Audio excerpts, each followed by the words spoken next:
La grande fête dite africaine, la Coupe du Monde 2010, d'où vous retrouverez les supporters de toutes les équipes qui ont participé au tournoi mondial, qui se sont déplacés de tous les 4 coins du monde pour venir assister leurs équipes nationales.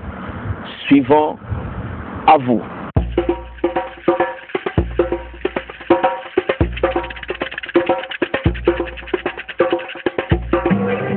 L'ambiance a débuté le 10 juin 2010 à Cape Town. À 19h05, c'était l'arrivée de l'équipe nationale française à l'hôtel Southern Sun à Newland, une cité située à 10 km du stadium Ken Point. Il y avait la présence des supporters français accompagnés de la presse française. Mais l'équipe de France, j'ai beaucoup de doutes parce que ça fait les matchs de préparation, ça n'a pas été terrible.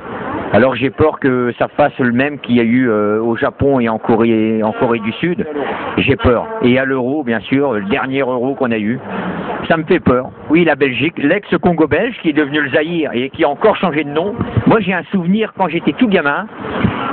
C'était la première participation du Zaïre en phase finale de Coupe du Monde. C'était super. Je me rappelle, j'étais tout petit et ça m'avait laissé des souvenirs, cette participation du Zaïre. Une deuxième Coupe du Monde, tout simplement. Le 11 juillet, nous serons champions du monde pour la deuxième fois. La ville-mère de l'Afrique du Sud a connu une ambiance totale sur l'avenue de Street, celle qui prend son commencement de l'océan, en traversant la ville vers le jardin. À 20h, l'avenue inondée par la population capetonienne, les concerts se jouaient en direct sur les écrans géants, le retentissement partout des tambourins, des livres et des instruments, le plus vendu de la Coupe du Monde appelé Vuvuzela. Et surtout un succès fou à la réussite totale avec la grande carnaval organisée pour la soirée de l'ouverture pour la Coupe du Monde 2010 à Cape Town.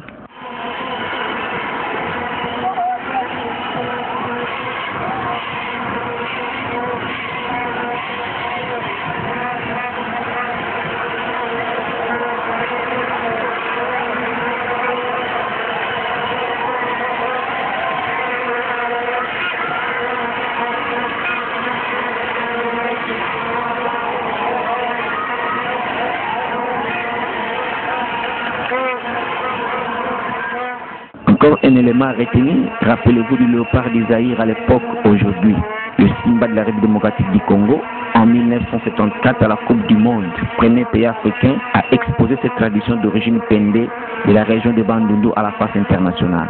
La Belle Street a connu un monde de fous et peine à craquer toute la nuit du 10 juin, du 19h à l'aube.